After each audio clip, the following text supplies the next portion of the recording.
বলছি বিশেষ এক টিমের কথা, যারা অশ্লীলতা বিরোধী প্রচার অভিযান ধারাবাহিকভাবে চালিয়ে যাচ্ছে। তারই ধারাবাহিকতায় তারা বিভিন্ন স্কুল, কলেজ এবং বিভিন্ন জায়গায় লিফলেট বিতরণ ও পোস্টার লাগানোর কাজ চালিয়ে যাচ্ছে। অপসংস্কৃতির প্রভাবে জাতি তার নিজস্ব সক্রিয়তা হারিয়ে ফেলে এবং তরুণ সমাজ হয় বিপদগামী। চালচলন, পোশাক পরিচ্ছেদ, জীবন নির্বাহের যাবতীয় রীতিনীতি অপসংস্কৃতির কারণে অধঃপতন ঘটেছে। সে অপসংস্কৃতির বিশেষ কিছু দিন হল 7 ফেব্রুয়ারি থেকে 14 ফেব্রুয়ারি, যে দিনগুলিতে আমাদের সমাজের তরুণ তরুণীরা অপসংস্কৃতির ফাঁদে পড়ে নানাভাবে অবৈধ মেলামেশা করে। সেসব অপসংস্কৃতি দূর করার উদ্দেশ্যে তরুণদের মধ্যে সচেতনতা বৃদ্ধি করা এবং সমাজের নৈতিক ও ইসলামী মূল্যবোধ প্রতিষ্ঠা করার লক্ষ্যে কাজ করে যাচ্ছে এই বিশেষ টিম। তাদের আহ্বান, নৈতিক অবক্ষয়ের বিরুদ্ধে রুখে দাঁড়ানো আমাদের সকলের দায়িত্ব। তরুণ সমাজকে সঠিক পথে পরিচালিত করতে আমাদের এগিয়ে আসতে হবে। আল্লাহ আমাদের এই উদ্যোগকে কবুল করুন এবং উম্মাহর জন্য কল্যাণকর করুন।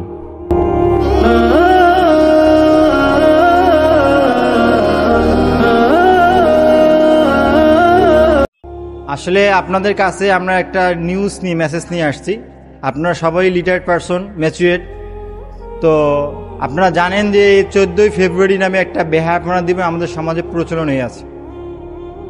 আসলে আমাদের সমাজটা এইরকম হয়ে গেছে যে আমি কি করতেছি, এটা কোথা থেকে আসলো, এই নলেজটুকু আমাদের নাই।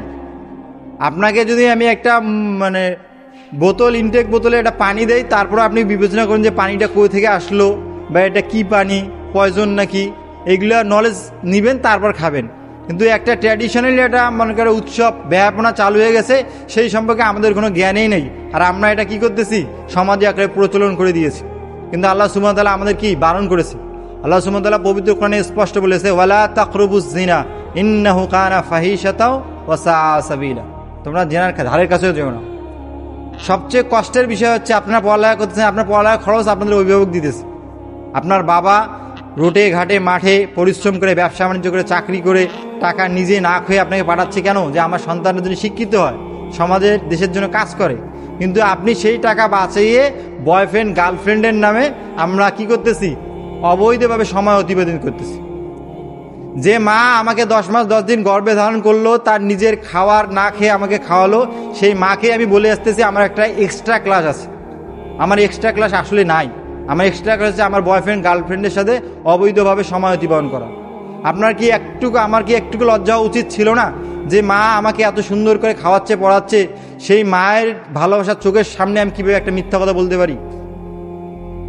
সে 2 দিনের একটা ছেলের সাথে, সে একটা মেয়ের সাথে আমার সম্পর্ক হলো, আমার এতদিনের সম্পর্ক, রক্তে ব্লাডের কানেকশনটা আমরা এত সুন্দরভাবে ছিন্ন করতে পারি। তাই আপনাদের কাছে আমাদের আকুল আবেদন, আপনাদেরকে কনসিয়াসলি আমরা সচেতন করতে আসছি যে আপনি নিজে সচেতন হবেন, পরবর্তী আপনার যে প্রজন্ম আপনাকে ফলো করবে, আপনাকে দেখে শিখবে।